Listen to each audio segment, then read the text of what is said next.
Hey everyone, James Azar here with CyberHub Engage, our virtual summit for this time around the new cyber paradigm. I have a great, exciting, fascinating, cross-Atlantic, cross-Pacific, cross all kind of avenues of the world session here coming up. We're going to talk a lot about security awareness in the era of COVID-19, in the era of remote work. That's going to be sticking around because, folks, we're at the end of this. I wouldn't say at the end of this. We're at the end of complete and absolute lockdown predominantly across the globe. And we're slowly going to start kind of getting back to some resemblance of normal life. And what that resemblance looks like, we're seeing a lot of different countries have a lot of different kind of ideas of how people need to go back to work, how workplaces should be securing their employees. Some are asking for temperature checks and so forth. And this session, we're going to talk about security awareness and all of that. And so plays a really, really big role. And a lot of us, have to do those little click videos, and we'll talk a little bit about that as well. Joining me to do this conversation, folks, is a awesome person, Jacqueline Jayne. She is the security awareness advocate for KnowBe4, also known as JJ, which I like because that's my daughter's initial. And she's talking to us all the way from Adelaide, Australia, mate. How's it going, JJ? Really well, thank you. How are you? I'm doing very well. 3 months in Australia, still can't get an Australian accent for my life. Couldn't do it. It's not easy. It's not easy to replicate. And mine's not too Aussie. You don't think yours is Aussie? Not as the, I suppose, the country Australians with their "G'day, mate, how you going?" I don't have that, but definitely from Australia. I will tell you, though, the very interesting thing for a lot of people who are watching and listening to us, when I spent 3 months in Australia, I was in Melbourne, great city, absolutely amazing place. I will tell you that as an American, I cleared customs in Australia quicker than I cleared customs in the US. Yep, that sounds about right. Which was absolutely fascinating. But you spend more time in baggage claim than you do in any other country in the world. And you're crossing the world, so you always have a checked bag.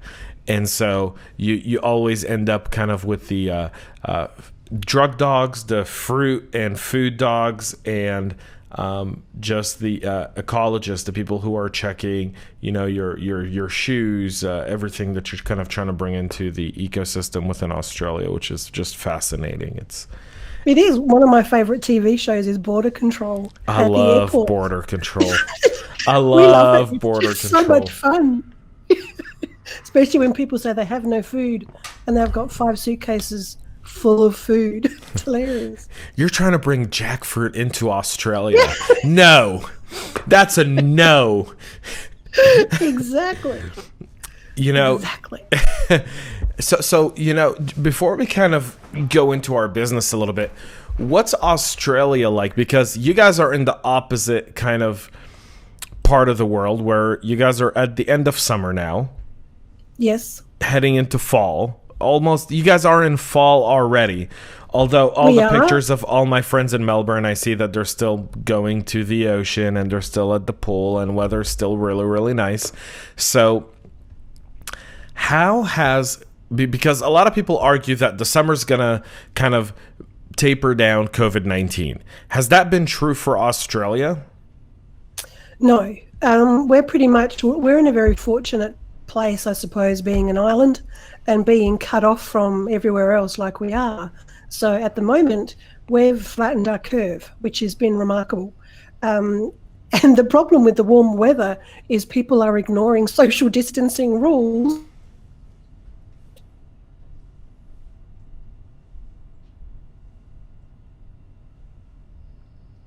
Doing too many things. So we lost you there for just a moment. Obviously, cross-Atlantic connection, folks, so just be a bit patient with us. I know I lost you when you said people aren't respecting social distancing rules. No, well, when it comes to the social distancing here, because the weather's been so great, people have been going outside. So we had to bring in more rules to say, nope, you got to stay back, because our summer actually went longer than usual. So, that's where we're at down here in the lovely land of Oz. Yeah, it's very interesting. A lot of theories around COVID-19, a lot of theories that summer's going to make it, reduce the risk of it. Summer kills these viruses. That's not exactly been true. We've seen it really not only go into effect in Australia, but also in South America and places like Argentina, Brazil, Peru, and so forth. Parts of Africa, South Africa, and other spots that have been on significant quarantine. And you guys are heading into the winter where this disease typically picks up, and so now all eyes literally look down south to see how the second wave of this really comes off of, because that's going to be a tattletale sign for the rest of the world come fall. That's true. And we also have our flu season about to start, so people are getting their vaccinations for their flu, and the last thing we want is people getting COVID-19 and the flu together, which is a big concern. It is, and we pray that people really do listen to a lot of the local rules. They're there for a reason. They're there to really watch your life and keep you safe. And so, kind of shifting a little bit to our topic of the hour, which is security, right? And security awareness of all things. So, ultimate challenge: remote work. Ultimate challenge number 2: remote work during a pandemic with no head warning, people using their own devices on their home networks. Oh, and hang on, here's another twist. They're at home with their spouses and kids all on one network. Oh, and let me give you another twist. They're supposed to be working. They're easily distracted. We've all seen these conference calls of people just getting up to stretch in their boxers. We've all, or heading to the restroom, or kids coming in, or spouses walking behind them. Yes. We've all kind of seen this. And so security awareness is almost, it's a topic, and it's not a sexy topic, and it's not a priority, because a lot of people who are still working remotely are so concerned with getting their job done. Last thing they want to worry about additionally is security. So let's start talking a little bit about that challenge from your end. How do you plan for this, JJ? I mean, what's really some of the stuff? And you do have a raspy voice, so I will let people know. JJ did email me this morning, and she was all like, James Murphy's Law dictates that I have a very hard voice, and I think your voice is absolutely fine, but just letting people know. So how do we start? How do we start with the planning of this, JJ? Look, the planning, it's actually impossible to do this very quickly. So planning, whilst important, will actually take time. Even if we didn't have COVID-19, we weren't all pushed to remote working so quickly. Even to roll something out from a security awareness training perspective will take time. The challenge we face, as you pointed out, when we move it to a remote environment, there is so many more things to consider. And you can't all come into a meeting room and have a huddle and talk about it, and IT can't walk around to you and then have that one-on-one chat. So the engagement required is very different than what it would be if you're working in the office. The mode of engagement is very, very different. I mean, I can tell you that as a CISO, the one thing I find to be the most disturbing part of all of this is the water cooler coffee station conversations.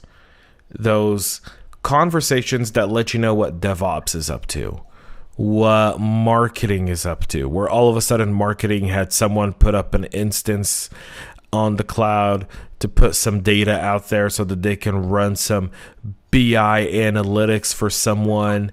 And, yep. And those for me create headaches beyond visibility to your data right now, and visibility into your cloud are essential. You can't ignore either one of those. But awareness is part of the problem to begin with, right? And pre-COVID-19, you've been doing this for 20 some odd years, JJ. I mean, your resume is obviously speaks for itself, and folks can see that. Let's talk a little bit about pre-COVID-19. What were the challenges with security awareness before this pandemic hit? Okay, look, that's a really good question. The key to anything, if you want to engage your people and actually shift that culture towards being security aware and actually caring about it, that's where the trick is. Because a lot of people think, oh, we'll just send out an email, we'll just tell people to stop clicking on phishing, we'll just demand that they follow certain rules. It just does not work like that. For example, if you were to roll out Office 365 without any conversations with any business units or anyone in the company, it'd be pretty catastrophic. Microsoft knows this. There are so many people out there that support this big process and change that occurs if you're going to do something like that. And the same is for security awareness training. So to support people to make those better security decisions, they need to understand what's in it for them. And pre-COVID-19, there was more of a directive from IT that would incorporate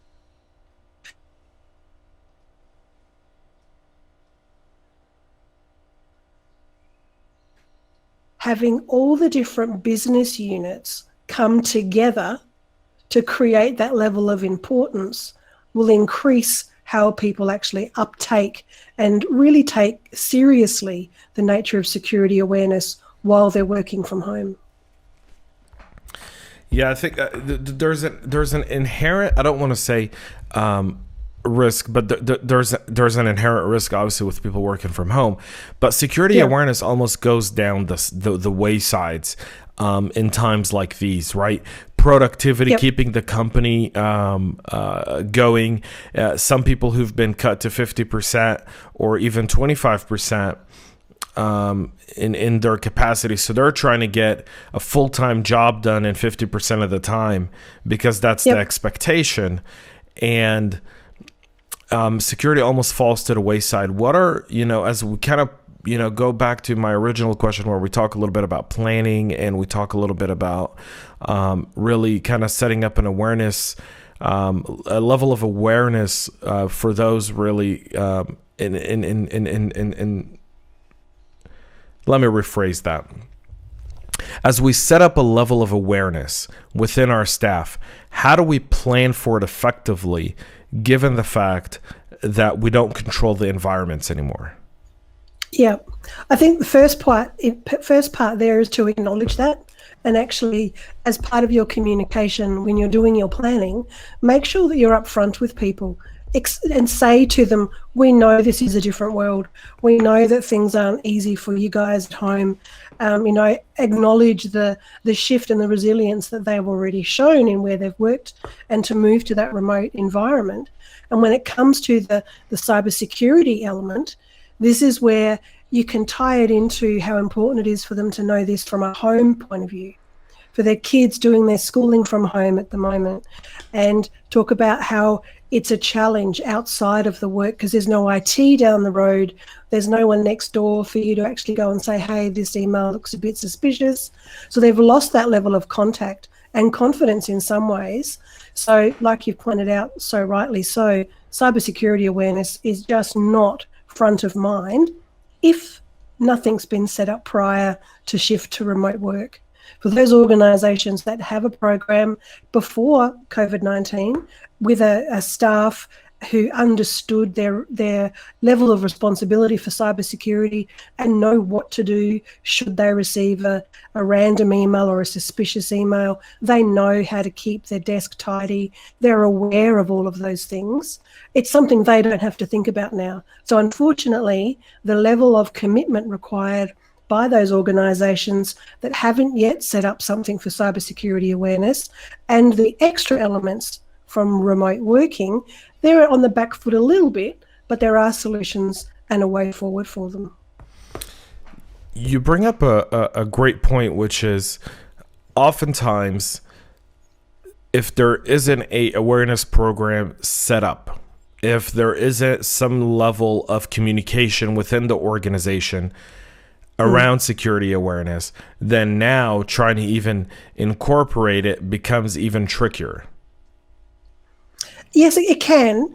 I like to always look at the silver lining and look at the positive element, and to position something like this as we want to keep you safe at home, we want to keep you cyber safe at home, we want to protect you and your family from, you know, the cyber threats that are out there.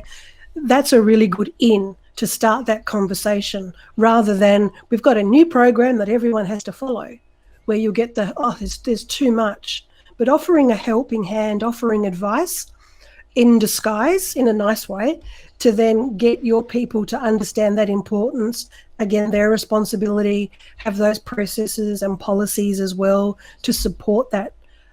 That's how you find the results will work. Yeah, I mean, you're absolutely right. I think the fact is, very often people who are in leadership roles within security aren't always empowered to be able to communicate that across an entire organization. In your experience, how have you seen kind of that balance of empowerment and empowering the right message to the company and the buy-in for it? What are some of the success stories you've seen? Look, from my experience and observations, both before KnowBe4 and during my time at KnowBe4, is buy-in from the top down is critical. You won't succeed if it's one person doing their very best to roll out a cybersecurity education and awareness program. So the key is to have a look at each business unit, engage someone from each of the areas of your organization, doesn't matter how big or small that you are, and talk about it. So the person who has the understanding and knowledge of the cyber threat landscape and why people need to be educated to protect the organization from home now, that's where you start. And it's purely a conversation. It is, this is the information you have, this is the data you have, we need to protect it. What are your big risks? And enlightening people as to what's actually going on is the key. Getting a team together who walk in a line side by side, led by the CISO if that's important. Whoever needs to lead it is the voice of that project.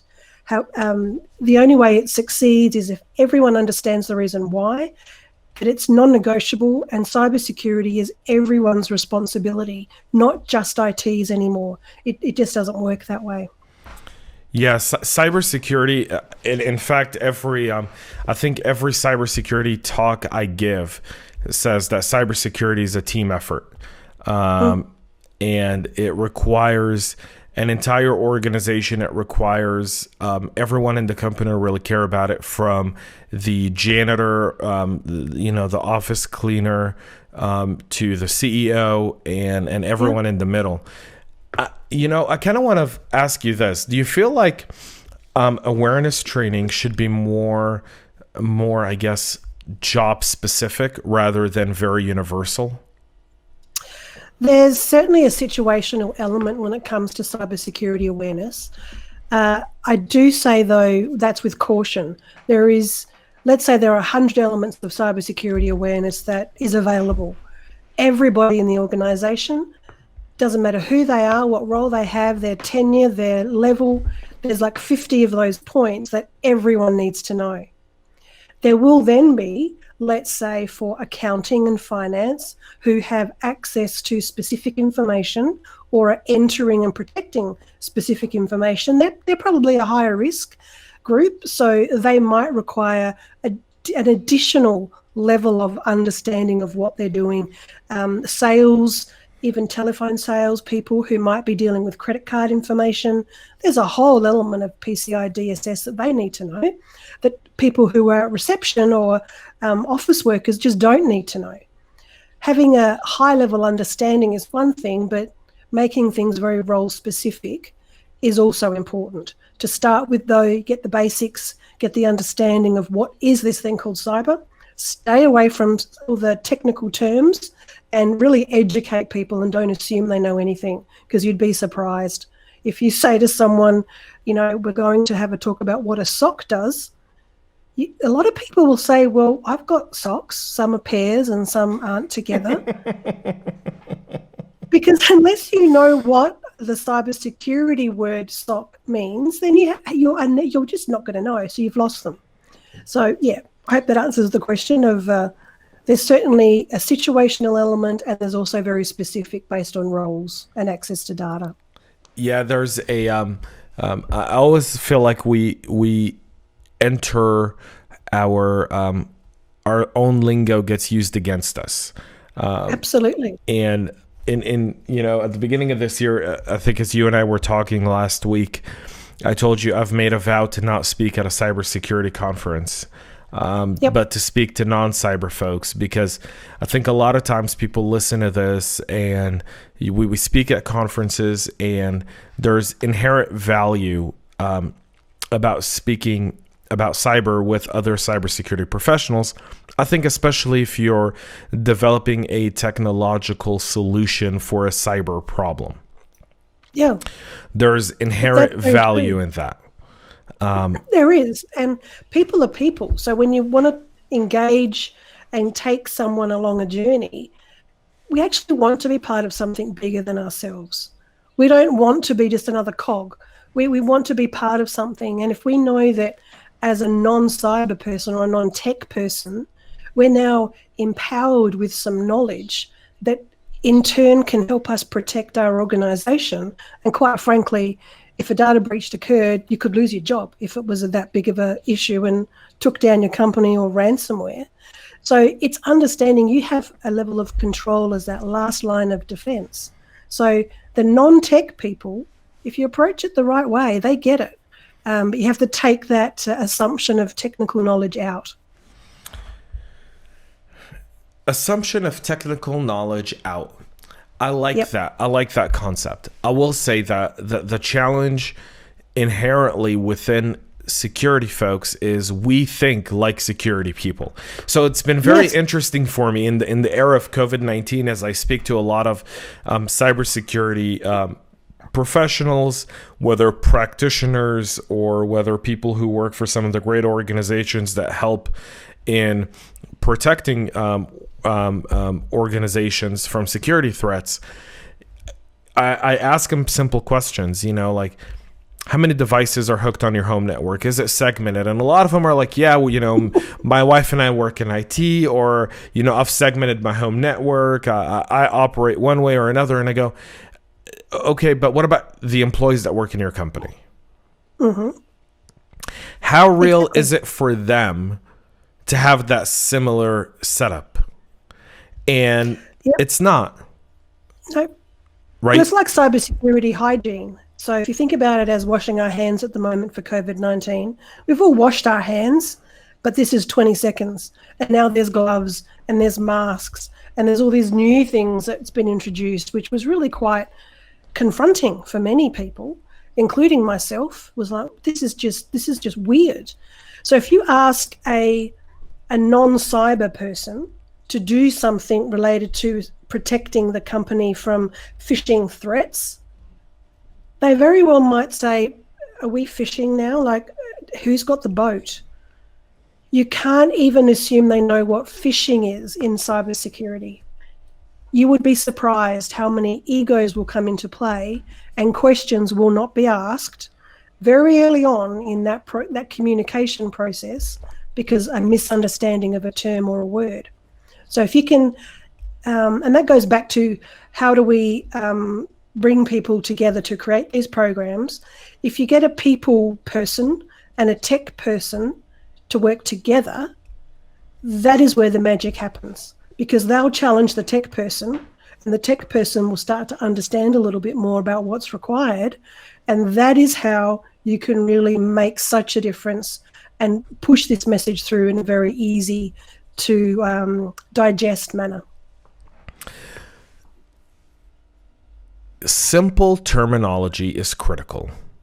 I agree with you. However, challenge remains is that if you ever speak to a DevOps person, or you speak to an accountant, they have their own lingo and jargon, and it is only inherent that while they're speaking with someone who may not understand all their technical jargon, will still say it because that's the level of speech they're used to. And it's also a specific level of professionalism within their own role and pride in their job.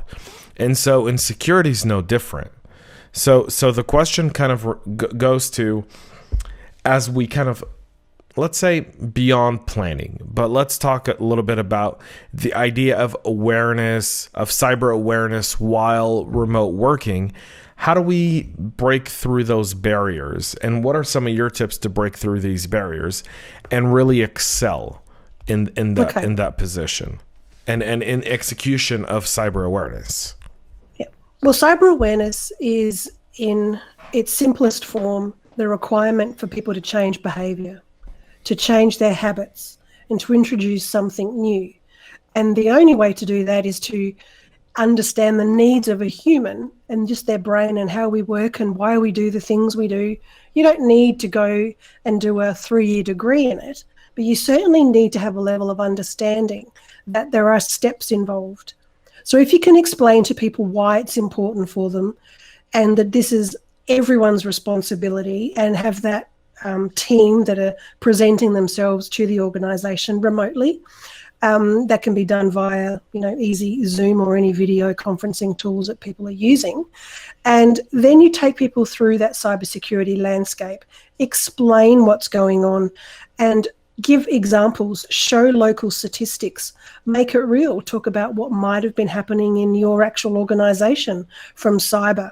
Stay away from the infrastructure and firewalls and all the other things that you've done from a info security perspective, because that's critical. This is about your people as your last line of defense and creating those human firewalls. So if you're keeping that language non-technical, make sure you have people presenting who can have this conversation and be very engaging. Use humor, whatever that you find works.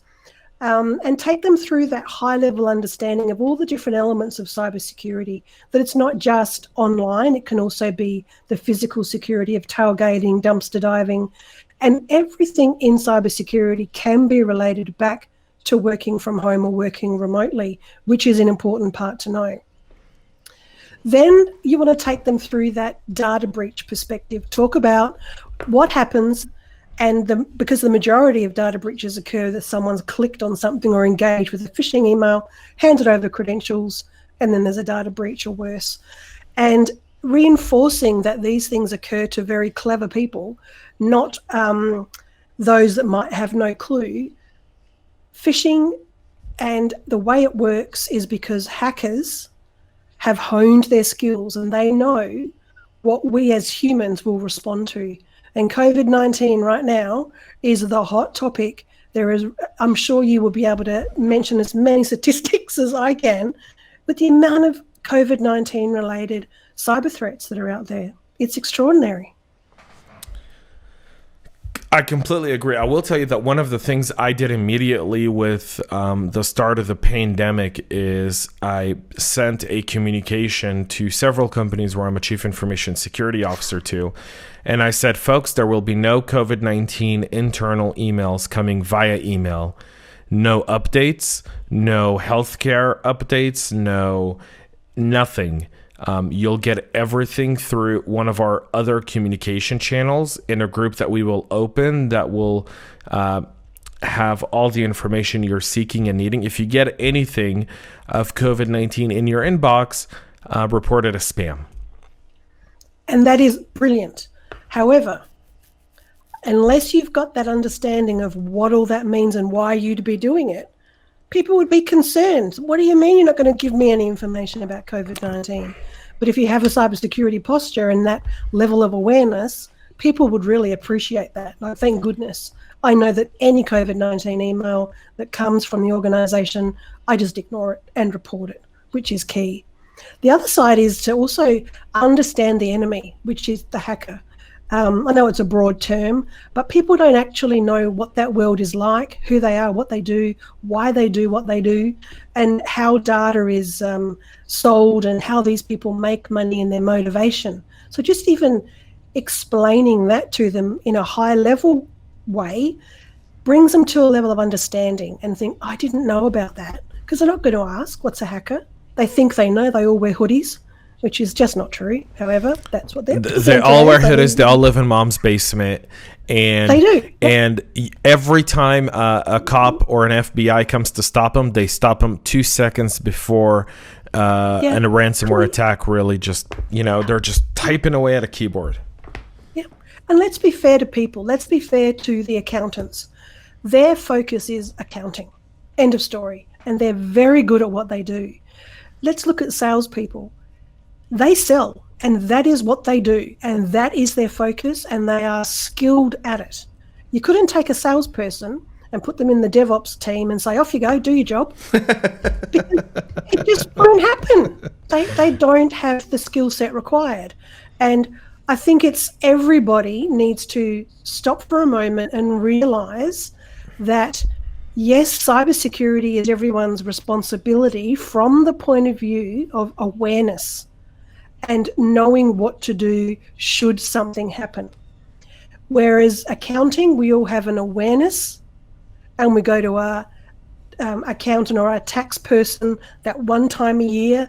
They do it for us if we've got complicated taxes, because we don't know. That's not our jobs. And it would be great if people started to really understand that cyber is a technical world that can be broken down into easy to digest information. And as long as you make sure that your people understand the value of your data, or actually talk about it. This is the data we have on our systems. This business unit marketing is responsible for these 10 types of data. They've got their brand to protect, which is our organization. Talk about HR. Talk about the information you've given when you started your job at this company. The amount of information we share to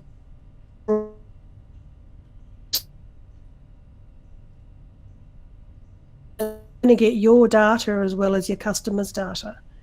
So skin in the game is another term that's frequently used. People understand it's really important. It's not just company stuff, but it's your stuff as well. So let me push back on that a little bit. Please I'm do. all for transparency, right? Don't get me wrong. I'm all for transparency. I'm also all for a limited transparency on need-to-know basis. Of course. KnowBe4 had an awesome presence at RSA. You guys were on both sides. You guys were on the north side and south side. You guys did not discriminate. On one of the sides, and I forgot which side it was, you guys had a movie theater. You guys were playing the kind of like mini-series, The Inside. I forgot the name of it. The Inside Man? Inside Man, right. And I sat down, got a little thing of popcorn, and watched one of those episodes. It was actually pretty hilarious. It's an amazing series. It's very well done. And I will say this though, for those who haven't seen it, you should go to KnowBe4's website and check it out. It's a good look into cyber awareness, into people actually doing their job. And then how in the process of doing your job, a lot of times you can fall victim to stuff. And I'm not saying that because we're talking right now. I've spoken about it before. I will say this, though. Letting specific people in the organization know extreme extension levels of data, where data is, what data we have, where it sits, and why it sits there, sometimes gives me an uneasy feeling. And it gives me an uneasy feeling for several reasons. Realizing that there are specific departments in my organization that have a higher turnover rate than others is one. Knowing that depending on the line of work you're in, if you're a financial services organization, chances are the people who work for you today could be working for your competitors 2 weeks, 3 months, a year down the road. And specific advantages just can fizzle away by an employee going to work somewhere else, because people will always say, well, he signed a non-disclosure, or she signed a non-disclosure, or, we can take legal action. Well, what good is legal action when something's already out? When a cat's out of the bag, a cat's out of the bag. Nothing's going to bring the cat back in the bag. Very true. And the cost of that could be enormous for an organization, right? from a level of if someone knows the kind of data you collect and how long you keep it for, right? I mean, we all know the Snowden situation where he exposed a bunch of information and data that he shouldn't have exposed, that he was legally obligated to protect and not even discuss, and he did so anyways. And the cost of that to the National Security Agency, to the U.S. government, to the U.S. taxpayer was enormous. We're still paying for it today, years later, right? So how do you balance the idea of value of data, which I understand people need to understand the value of data, to awareness? Where do you draw the line based on your experience, JJ? Where do you draw that line? Where do you go, this is where kind of my line is, or is your line really gray? No, it isn't.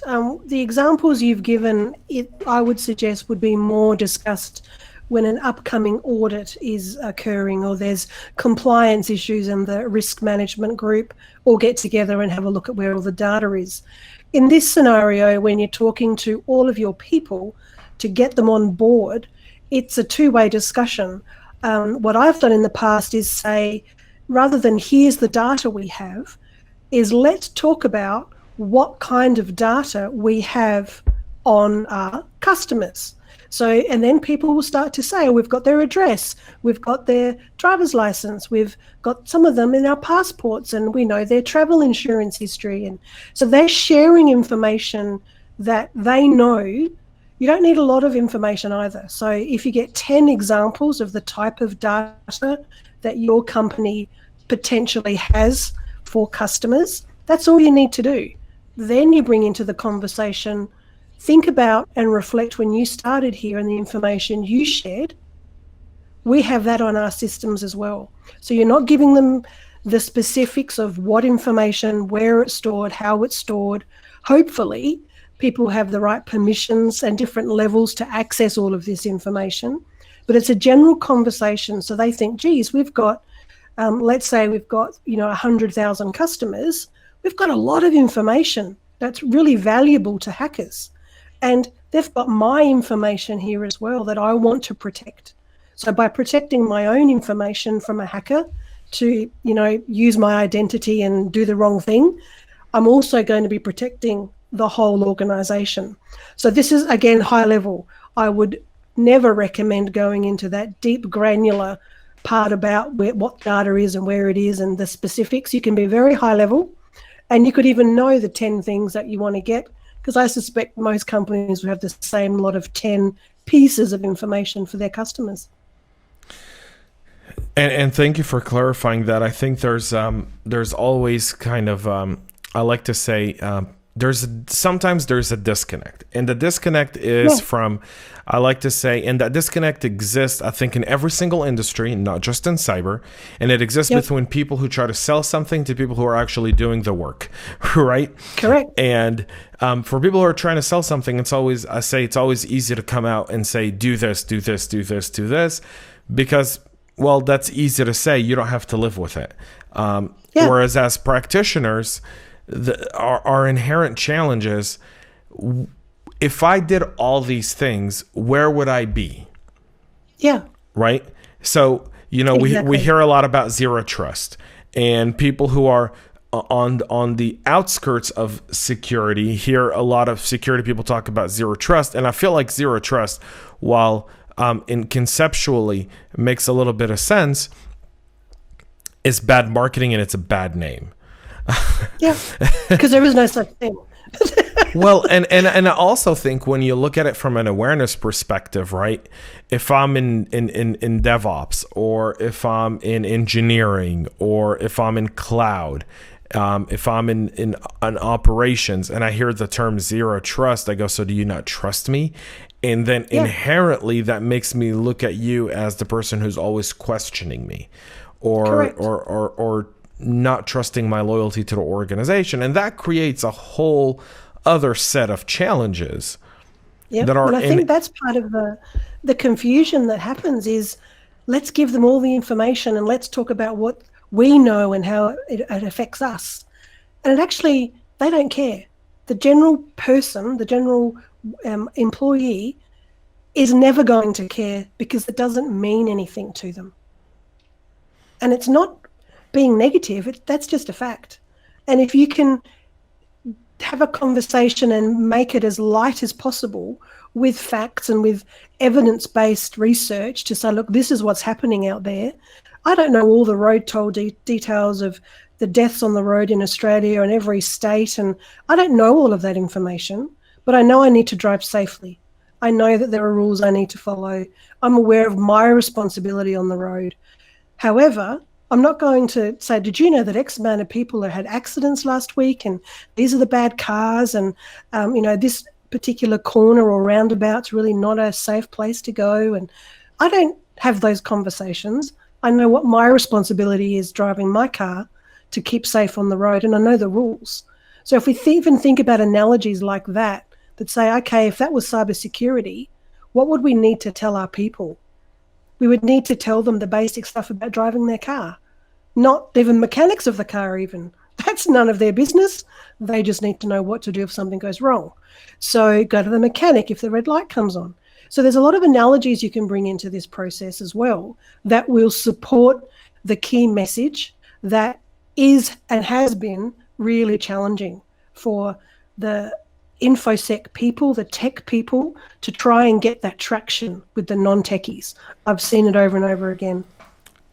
So what does security awareness look like in the new cyber paradigm of remote work, of limited human interaction that's very controlled, where you're sitting 2 meters apart or 6 feet apart for those that don't know the difference? 3 feet makes 1 meter, 2 meters equals 6 feet.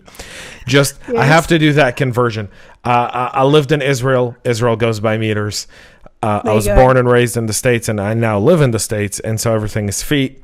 And I think in Australia it's meters, is it not? Correct. Yes, yep, everything is meters. And so people wearing masks, people wearing gloves, people working remote, things that we're going to be inherently doing until there's a vaccine for COVID-19, until people regain confidence to live their lives the way they did prior to this pandemic.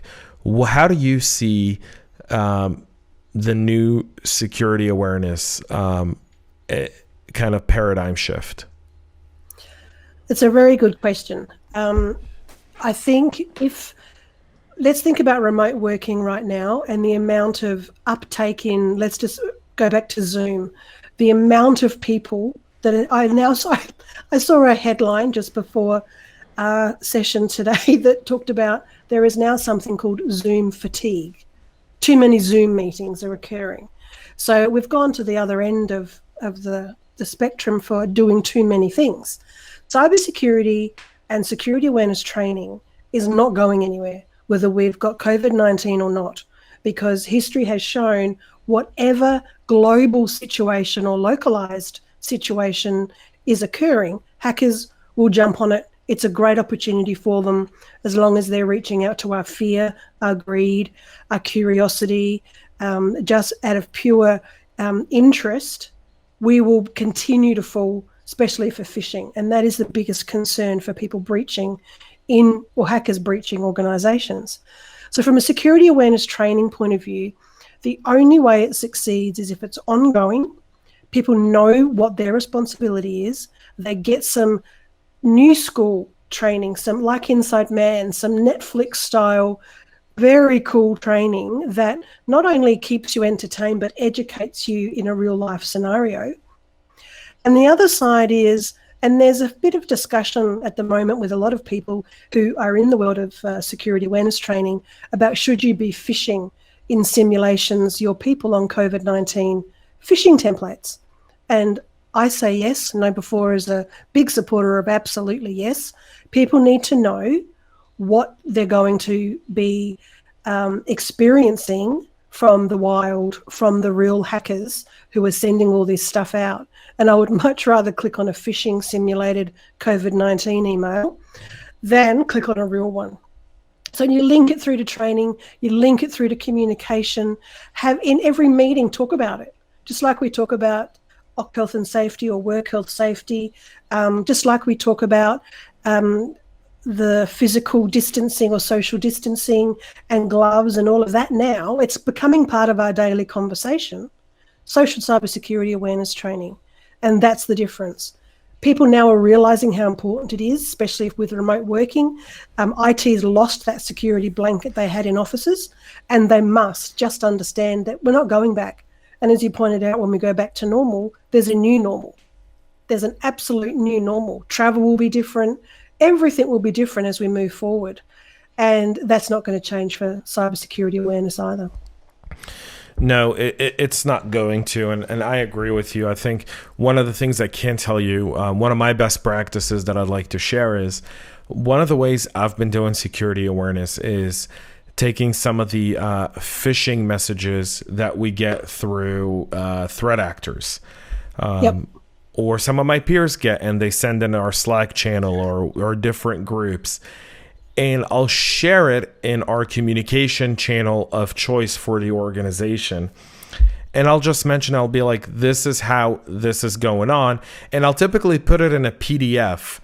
And I'll let them know, hey, share this with your parents. You have older parents. Yes. Share this with your aunts, uncles, brothers, sisters, cousins. And that's one inherent way to provide value from a security perspective to your customers. And I call every single one of, as a chief information security officer, every single team member is my customer.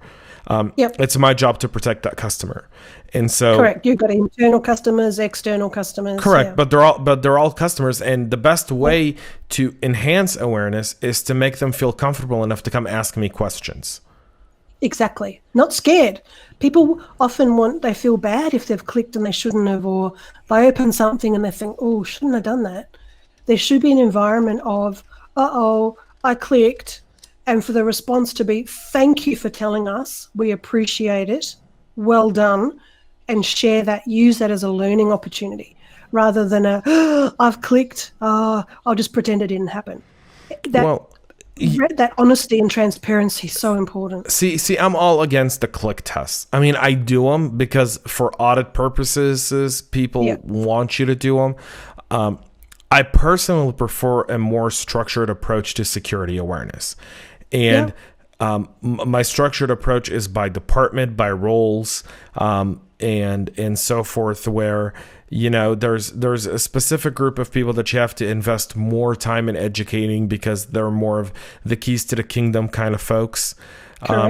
Than just a person who could possibly click a link. And I think the fact that so many people consider awareness to be a phishing test is flawed to begin with.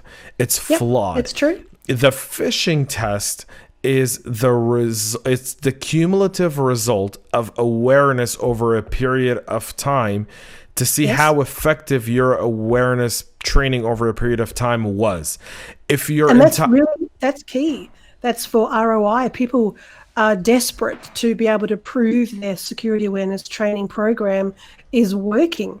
And we found, I know before, and other organizations have also found, when you combine ongoing training with simulated phishing tests as well as simulated social engineering, not just phishing, then your phish-prone level will drop by half in a very short period of time and come down into single digits after a 12-month period.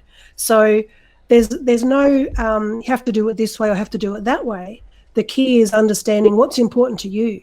If you want to know that your people are learning and grasping these new terms and this whole new world, we need to have those tests. We need, as humans, to have that validation we're on the right track. Like we can spot a phishing email, or we know not to plug in this USB, or we got that smishing and we know it's not real, or we've got to report it. There's a validation of being human to say, job well done.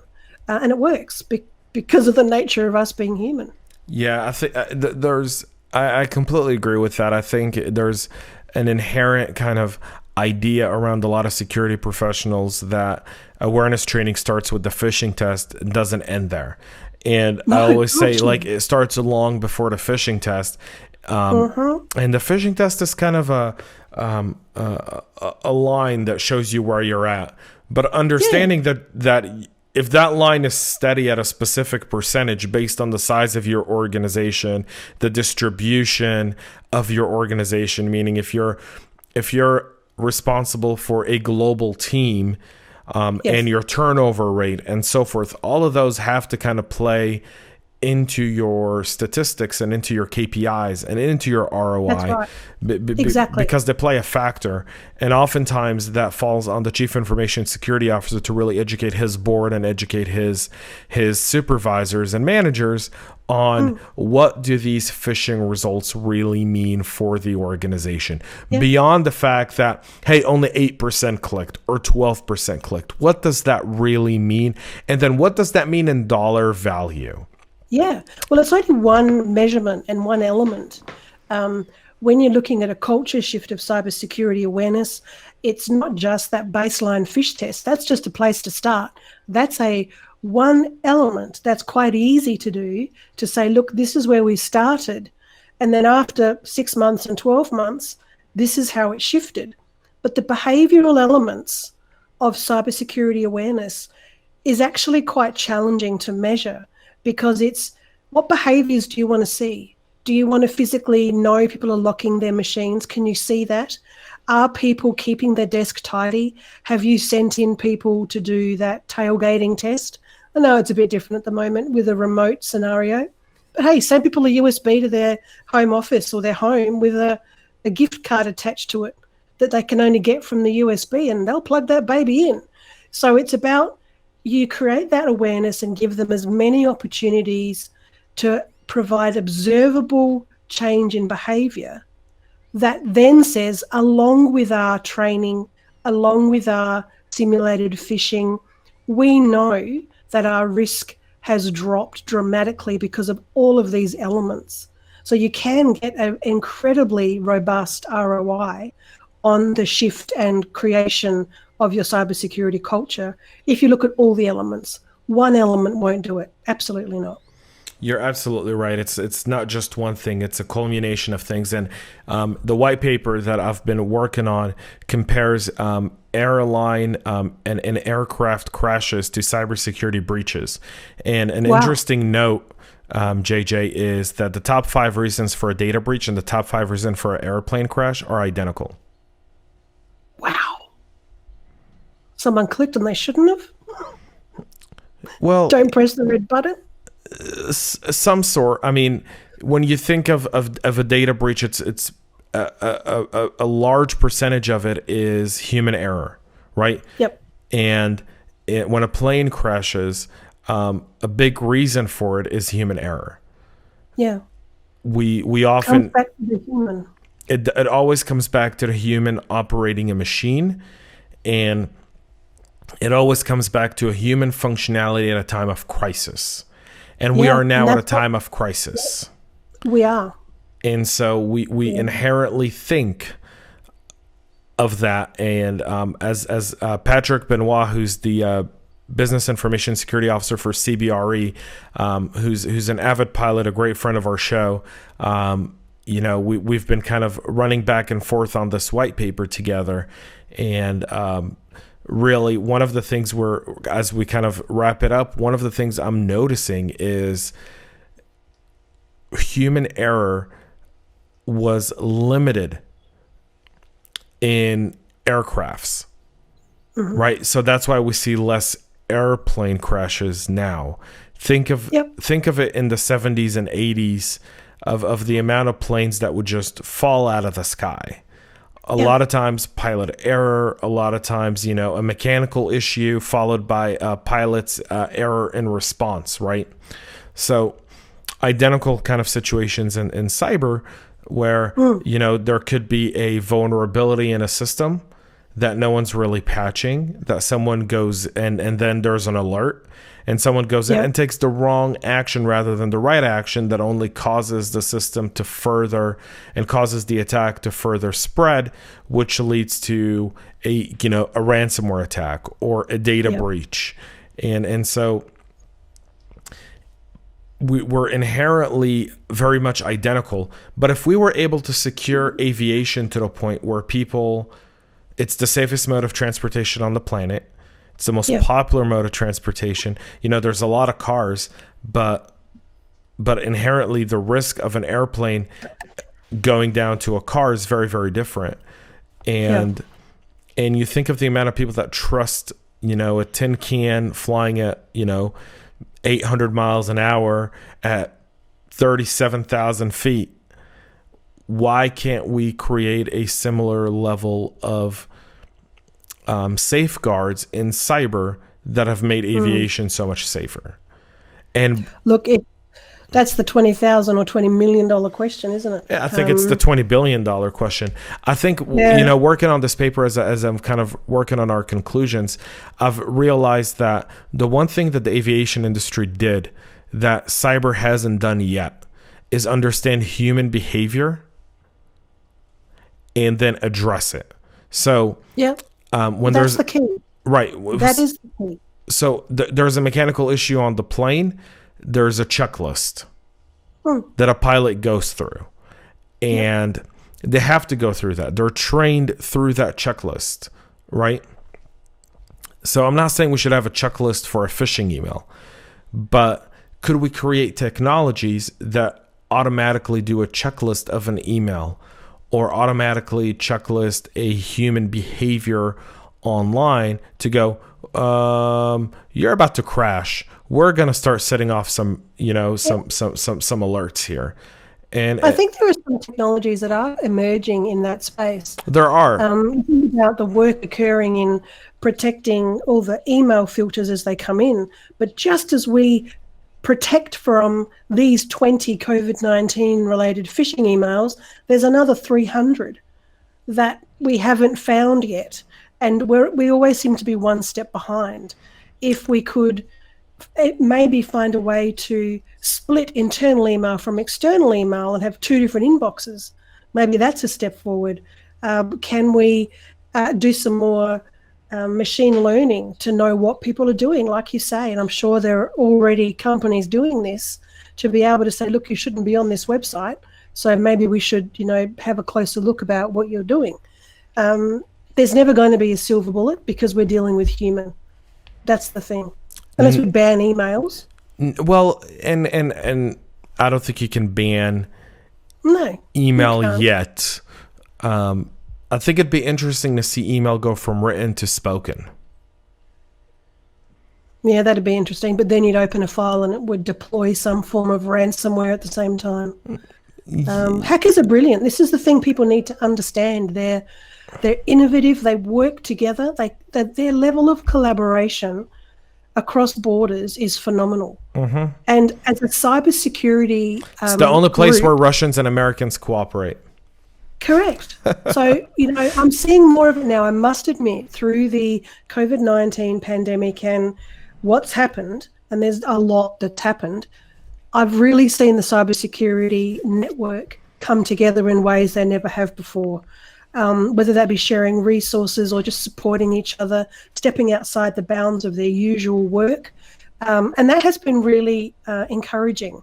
So there's no doubt that because now things are remote, there's a heightened need and understanding of we have to get to these humans in a better way. That's part of this podcast today, and that's the critical nature of everything that we do. It's all based on human nature.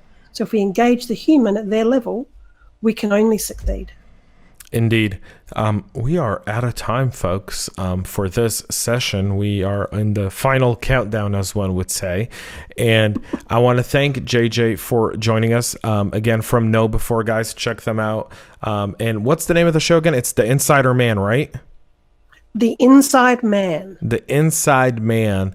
You guys have season 2 now. Season 1 was just phenomenal. Even won awards at Cannes last year. And now we have season 2, and it is great, breaking records everywhere. People love it; they just love it. It's a great program. I will tell you firsthand. I saw one episode at RSA, and I pretty much came back and binged it, kind of over a period of time. As I came back, really did enjoy it, folks.